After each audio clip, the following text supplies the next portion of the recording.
Liturgia da Palavra, segundo domingo da Quaresma.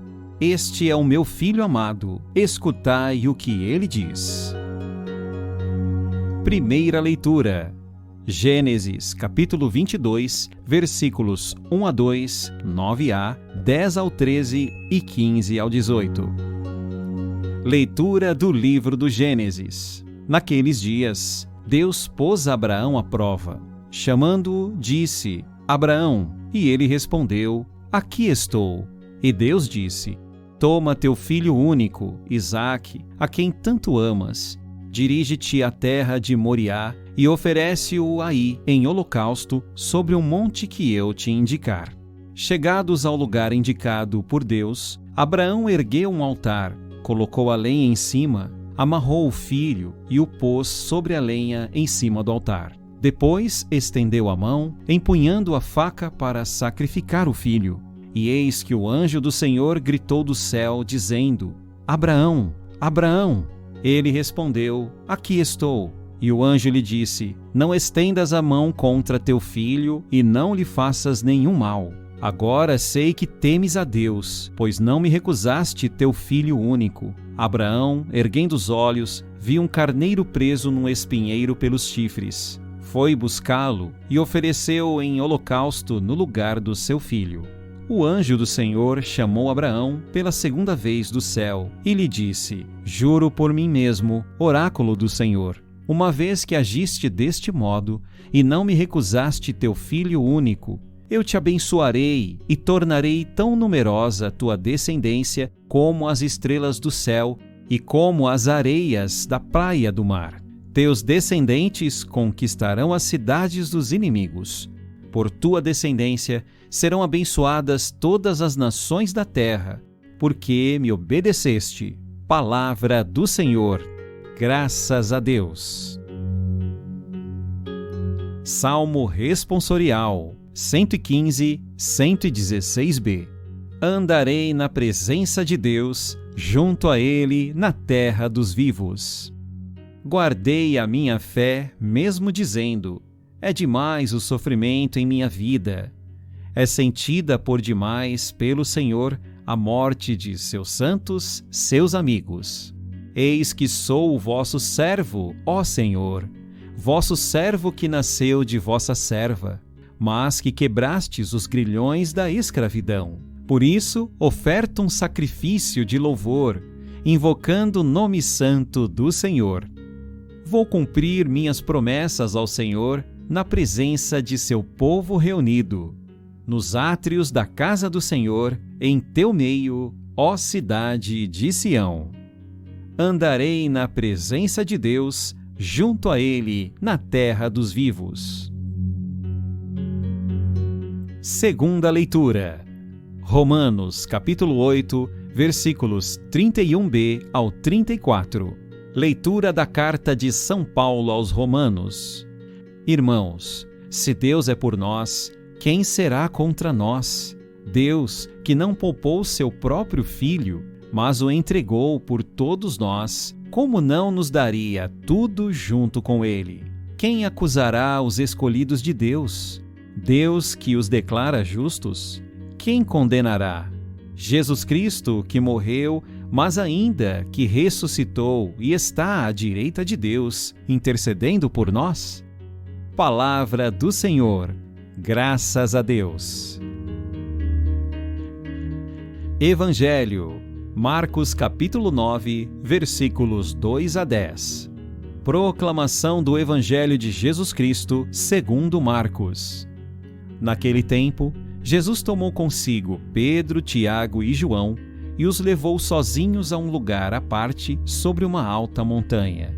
E transfigurou-se diante deles. Suas roupas ficaram brilhantes e tão brancas como nenhuma lavadeira sobre a terra poderia alvejar. Apareceram-lhe Elias e Moisés e estavam conversando com Jesus. Então Pedro tomou a palavra e disse a Jesus: Mestre, é bom ficarmos aqui. Vamos fazer 3 tendas, uma para ti, outra para Moisés e outra para Elias.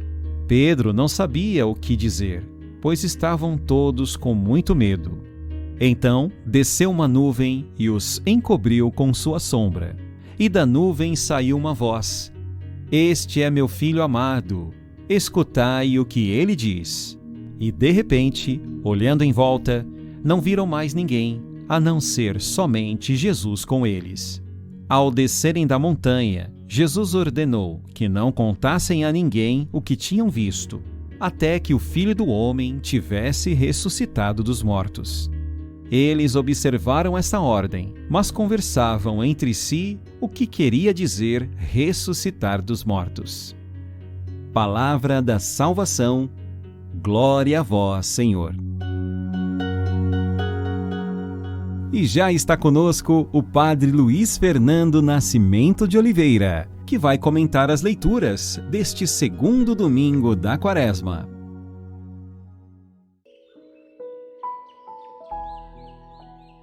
Então, meu irmão, minha irmã, que alegria! Estamos aí nessa caminhada para a Páscoa. Ouvindo o Papa Francisco nesses dias, o Papa Francisco convida a todos e a cada um de nós para que façamos, na Quaresma, essa viagem de volta à casa do Pai. Então, iniciemos esse nosso momento de oração, de encontro com a palavra do Senhor nesse segundo domingo, em nome do Pai, e do Filho, e do Espírito Santo. Amém. Vinde, Espírito Santo, e enchei os corações de todos e de cada um de nós nessa caminhada rumo à Páscoa, para que possamos aproveitar esse momento e viver a nossa viagem de volta para a casa do Pai. Que o Divino Espírito Santo te ilumine, que o Espírito Santo me ilumine e que nós estejamos aí atentos, abertos, para que a graça do Espírito Santo atue em cada um de nós. Amém. E que faça de nós pessoas mais alegres, mais livres, porque nós estamos aí, como se diz, vendo a transfiguração de Jesus. Amém. Eu acho muito bonito o tempo da Quaresma. Eu vejo como se fosse uma minissérie, né? Pequenos capítulos. Na verdade, a gente vai acompanhar 6 capítulos. O tema dessa minissérie a gente pode colocar as alianças de Deus com os homens. No domingo passado, nós tivemos aí o primeiro capítulo. Nesse domingo agora teremos o segundo capítulo e assim vamos, até o 5º capítulo. O 6º capítulo é o capítulo final. Começa no domingo de Ramos e da Paixão e vamos encerrá-lo no domingo de Páscoa. Então, o tema dessa minissérie são as alianças de Deus conosco. Olha que coisa linda, né? As alianças de Deus com a humanidade. Então podemos dizer que no domingo passado, né, nós tivemos aí o primeiro capítulo, a aliança de Deus com os homens, falando lá do livro do Levítico, e depois o Evangelho mostrando para nós que Jesus venceu as tentações. Jesus foi batizado, foi para o deserto, e lá no deserto ele sofreu as tentações, né? E Jesus, então, mostrou que ele é muito maior que as tentações. Ele venceu as tentações. Então, quando nós somos iluminados, fortalecidos pela ação do Espírito Santo em nós, nós somos capazes de vencer o espírito do mal, as tentações, o tentador, né? Quem é que não está aí sendo tentado, né? Até dentro da própria igreja, nós temos aí os seres humanos, que somos nós, padres, bispos, líderes religiosos, né? Irmãs, ministros da Eucaristia. Quantos de nós atrapalhamos a caminhada da igreja, né? Por causa das nossas fraquezas, né? Nós somos seres humanos, nós então erramos, caímos, pecamos, né? Tá bom. Então, nesse segundo domingo, que coisa linda, né? Meu Deus do céu, que fantástico, né? Ouvimos aí como primeira leitura Abraão. Meu Deus, como que Deus pediu a Abraão o sacrifício do próprio filho Isaque. Abraão teve um filho com a escrava Agar, Ismael. Aí depois Deus deu a graça de Abraão ter um filho com sua esposa Sara. Opa, agora é filho meu e da minha esposa Sara. E aí Sara obriga Abraão a mandar a escrava embora com o filho Ismael. Então agora Sara vai cuidar do seu filho único.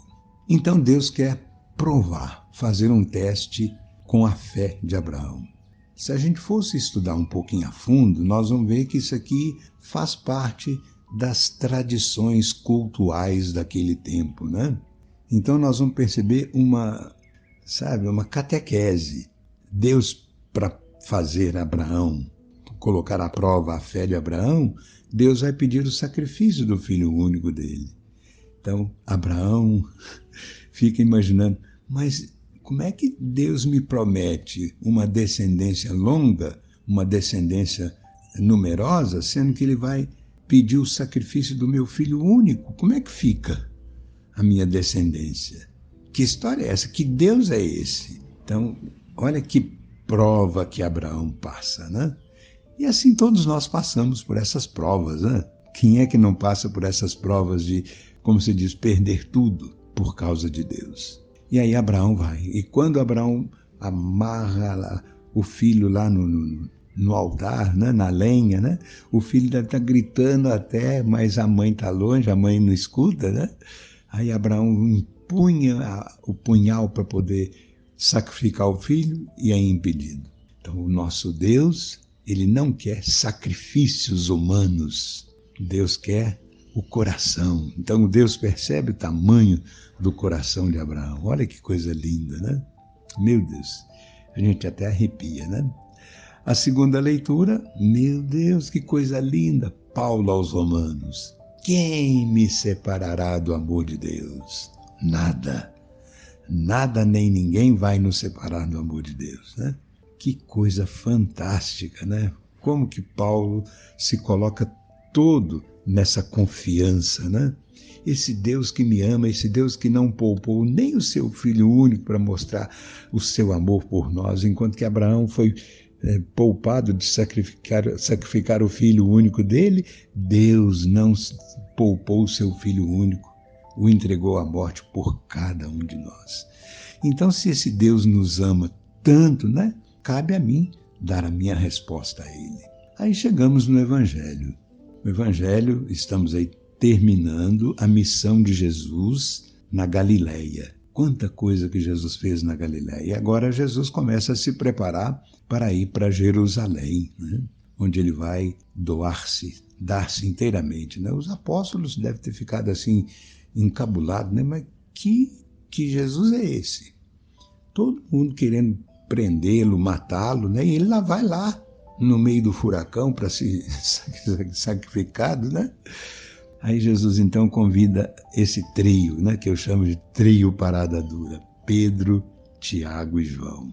Vamos ali no alto do monte para a gente rezar um pouco? E ali no alto do monte, Jesus se transfigura. Ai, que coisa linda nós temos aqui nessa passagem, né? Nós temos aqui uma grande catequese que Marcos nos propõe, né? Primeiro, o monte. Por que Jesus foi no alto do monte? A gente sabe que o alto do monte para nós, o monte é onde a terra encontra o céu encontra com a terra. Então o monte é o lugar onde o homem encontra Deus, Deus encontra o homem. Olha que coisa bonita, né? A nuvem, lembra lá no livro do Gênesis, né? A nuvem que caminhava com aquele povo pelo deserto afora, né? A coluna da nuvem, né? Então é tão bonito, né? O branco, né? Ao transfigurar-se, né? São sinais de teofania, né? E ali aparecem ao lado de Jesus Moisés e Elias, conversando com Jesus. Moisés representa a lei. Então Moisés é aquele que vai receber lá no alto do monte, ao monte de novo, né? No monte Sinai, as tábuas da lei, né? Então Moisés representa toda a lei mosaica, a lei de Moisés, os 10 mandamentos. Por outro lado, Elias é o pai dos profetas. Jesus vai se referir algumas vezes, né? Nisso consiste a lei e os profetas. Agora, o que Jesus conversava com Moisés e Elias? O que Moisés e Elias estão fazendo ali? Moisés viveu mais ou menos 1.200 anos antes de Jesus, então tem 1.200 anos que Moisés morreu. Elias viveu mais ou menos 800 anos antes de Jesus, então tem 800 anos que Elias morreu. E o que eles estão fazendo ali, naquela visão? Então Jesus quer mostrar para Pedro, Tiago e João, nessa manifestação teofania, que o céu existe, né? Então nós estamos a caminho de Jerusalém, vamos começar a ir a Jerusalém agora, porque lá em Jerusalém nós vamos fazer aí a nova e eterna aliança, onde vocês terão a graça de chegar à vida plena, ao céu, à vida da plenitude, né? Que coisa bonita, meu Deus. Né? Agora, o que era o teor da conversa de Moisés e Elias com Jesus? O Evangelho não fala. Então nós imaginamos, né? Moisés, ele libertou o povo da escravidão do Egito. O povo de Deus no deserto andava, mas à sua frente Moisés caminhava. Então Moisés representa o libertador. Elias representa aquele que chega o dedo no nariz da rainha Jezabel, ou mulher danada, né? Rainha, quando você morrer, você vai ter que pagar pelos seus pecados. Você está mandando matar um pobre para roubar a terra dele. Você adora esses deuses aí que não valem nada. Então a rainha prometeu matar o profeta Elias, aí ele resolve fugir, né? Mas então nós temos aí Moisés, o libertador. Elias, aquele que é o pai dos profetas. Então, conversam o quê? A gente imagina que Moisés conversa com Jesus falando que ele vai ser o novo libertador. Assim como Moisés libertou o povo da escravidão do Egito, Jesus vai libertar o povo da escravidão do pecado, da morte. Assim como Elias enfrentou os poderes, né, que escravizavam o povo, né, que matavam os pobres, né, Jesus vai ser aquele que vai enfrentar os fariseus, os doutores da lei, né? Jesus é o novo Elias. Ai, que coisa bonita, meu Deus. E hoje nós também enfrentamos, né? Enfrentamos aí tantas escravidões. Quantos de nós vivemos escravos da política, do futebol, da bebida, da cachaça, da cerveja, da droga, da novela, da televisão, né? Tantas escravidões que nós vivemos. Então, Jesus vem para nos libertar dessas escravidões desse mundo, né? Elias chama a nossa atenção dizendo que Jesus quer mostrar a todos nós que existem muitos doutores da lei e fariseus por aí, até dentro da própria igreja, né? A igreja é santa, mas é pecadora. Ela é iluminada pelo Espírito Santo, mas é guiada pelos padres, pelos bispos, né? Por nós que somos fariseus, falamos bonito, mas agimos feio, né? Então Jesus é esse novo Moisés, é esse novo Elias. Vamos viver então esse segundo domingo da Quaresma com toda essa graça, com toda essa bênção, com toda essa energia, tá bom? Que Deus nos abençoe, que Deus abençoe a cada um de nós, em nome do Pai, e do Filho e do Espírito Santo. Amém. Aproveitemos para fazer da Quaresma essa caminhada de volta para a casa de Deus, para a casa do Pai. Não morrendo, mas morrendo para nós mesmos e vivendo a conversão, uma vida nova. Tá bom? Até o próximo encontro, se Deus quiser.